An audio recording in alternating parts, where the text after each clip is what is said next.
সমস্ত রাষ্ট্রবাদী বন্ধুদেরকে আমার নমস্কার। আমি অনির্বাণ, বাংলা রাজনীতি আপনাকে স্বাগত। বন্ধুরা, ইসরায়েল লাগাতার যুদ্ধ করছে এবং তাদেরকে যুদ্ধে প্ররোচিত করা হচ্ছে বলেই তারা যুদ্ধ করছে। হামাস যদি আক্রমণ না করতো গত বছর 7ই অক্টোবর, তাহলে এই যুদ্ধ হয়তো বাধ্য না। তারপরে হেজবুল্লাহ লাগাতার হামাসের পরে আক্রমণ করে গেছে, ইয়েমেন থেকে হুইতিরা আক্রমণ করে গেছে। ইসরায়েল নিজেদেরকে বাঁচানোর জন্য তারা আয়রন ডোম থাকা সত্ত্বেও তারা কিন্তু নিজেদেরকে সম্পূর্ণভাবে বাঁচাতে পারেনি। বাঁচানোর জন্য, নিজের সমাজকে বাঁচানোর জন্য তারা কিন্তু যুদ্ধ করতে বাধ্য, তাদেরকে যুদ্ধ করতে বাধ্য করা হচ্ছে। ইসরায়েলের শক্তি সম্পর্কে সবাই ওয়াকিবহাল নয়, তাই ইসরায়েলের সঙ্গে লড়তে যাচ্ছে এবং যুদ্ধ করতে বাধ্য হচ্ছে। কিন্তু একটা কথা ভেবে দেখুন, মাত্র 1 কোটি ইসরায়েলি আজকে 57টি মুসলিম দেশের বিরুদ্ধে লড়ছে বলতে পারেন। গুটি কয়েক বাদ, জর্ডান, ইজিপ্ট আর ইউএই বাদ দিয়ে সবাই এদের বিরুদ্ধে লড়ছে। জানি না কি শত্রুতা, তবে ইসরায়েল কিন্তু সাপের মাথা খুঁজে বের করে নিয়েছে। সাপের মাথা ভাঙছে, সাপের বিষ দাঁত ভাঙছে। এই ইসরায়েলের বিরুদ্ধে এই যুদ্ধের যত উস্কানি, এর প্রধান হচ্ছে ইরান। হিজবুল্লাহ যত অস্ত্র পাচ্ছিল, হামাস যত অস্ত্র পাচ্ছিল, বা ইয়েমেন থেকে হুইতিরা যত অস্ত্র পাচ্ছিল, এরা সব প্রোভাইডার হচ্ছে ইরান। তো হিজবুল্লাহকে শেষ করেছে, হামাসকে শেষ করেছে, এরপরে হুইতির পাল্লা। মাত্র 1 সপ্তাহের মধ্যে হিজবুল্লাহকে নাস্তানাবুদ করে গেছে। যেটা 32 বছরের একটা সংগঠন, তাকে 1 সপ্তাহের মধ্যে নাস্তানাবুদ করে দিয়েছে। তাদেরকে আর লিডারশিপকে খুঁজে পাওয়া যাচ্ছে না। আর ইরানের যারা এই কাজটা করছে, যারা কাজটা মদত করছে, তারা তো গর্তের মধ্যে ইতিমধ্যে, এই খামেনেই গর্তের মধ্যে ইতিমধ্যে কিন্তু লুকিয়ে পড়েছে। ইসরায়েল কিন্তু এই খামেনেইকে ছাড়বে না, কোনোভাবেই ছাড়বে না।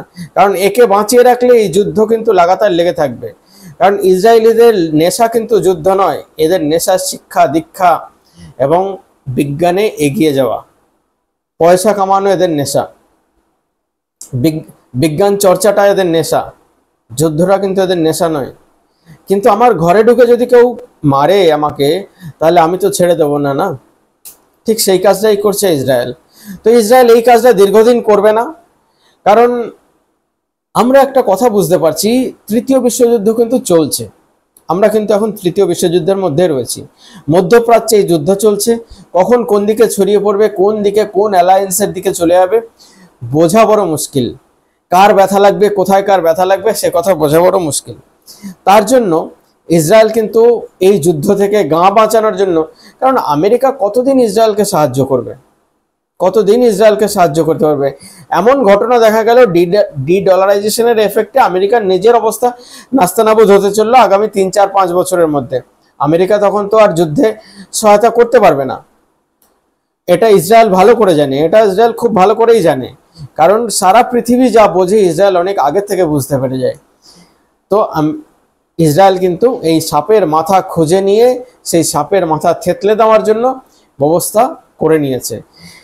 সবাই ভাবছে আল খামেনি যে ওই ধর্মগুরু, এদের ইরান থেকে যারা এই যুদ্ধ পরিচালনা করে, ধর্মগুরু তো বলা ভুল, এরা সোজা কথা যদি বলা হয় যে টেররিস্ট গুরু বা জঙ্গি গুরু, তাহলে ঠিক হয়। ধর্মগুরু বলা ভুল এদেরকে। তো এরা যখনই ইতিমধ্যে লুকিয়ে পড়েছে। কিন্তু ইসরায়েলের যে প্রধানমন্ত্রী, তিনি কিন্তু ইউএনএ দাঁড়িয়ে বলেছেন যে ইরানের কোনো জায়গা নেই যেখানে আমরা পৌঁছাতে পারবো না, এমন কোনো জায়গায় নেই। অর্থাৎ ইরানের মধ্যে, ইরানের লোকের মধ্যে ইসরায়েলের মোসাদ প্লান্ট করা রয়েছে। ইরানের সমস্ত খবর, কে কোথায় কি করছে, সমস্ত কিছু ইসরায়েল জানে, সমস্ত কিছু জানে। সেই কথা কিন্তু পরিষ্কার করে ইউএনজি এর মিটিংয়ে কিন্তু পরিষ্কার করে ইসরায়েলের প্রধানমন্ত্রী কিন্তু বলে দিয়েছেন। এর অর্থ কি? তারপরে পরে লুকিয়ে পড়লো কেন, গর্তে ঢুকে পড়লো কেন?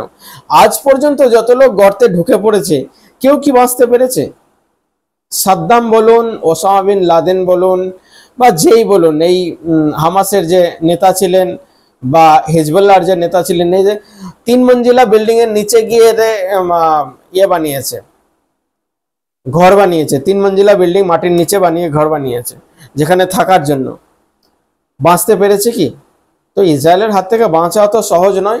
তো এরপরে যুদ্ধ ইয়েমেনের দিক থেকে ঘুরে হিজবুল্লাহর দিকে তো এখন আর বেশি কিছু নেই, বাস ক্লিনিং অপারেশন চলছে। সমস্ত ট্যাঙ্কার নিয়ে ঢুকে পড়েছে, ক্লিনিং অপারেশন চলছে। এগুলো নিয়ে বারবার খবর বলার কোনো বা অ্যানালাইসিস করার কোনো দরকার নেই।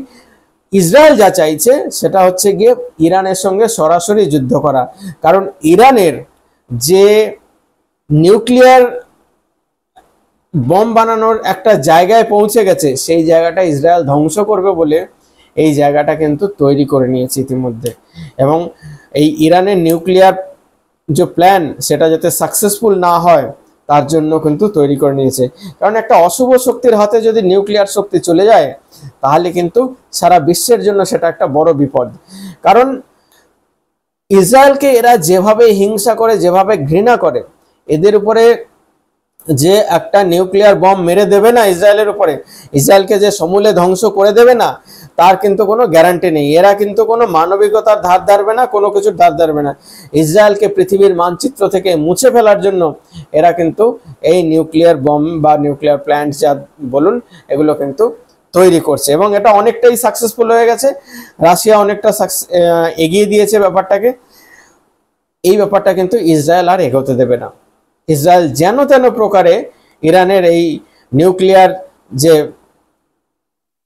প্ল্যান সমস্ত কিছু নষ্ট করার জন্য কিন্তু ইসরায়েল একদম ঠিক করে নিয়েছে, একদম মাথা ঠিক করে নিয়েছে। তার জন্যই বলছি যে সাপের মাথা খুঁজে পাওয়া গেছে, সাপের মাথা থেতলানোর কাজ চলছে। বন্ধুরা দেখতে থাকুন কি হতে থাকে। নমস্কার।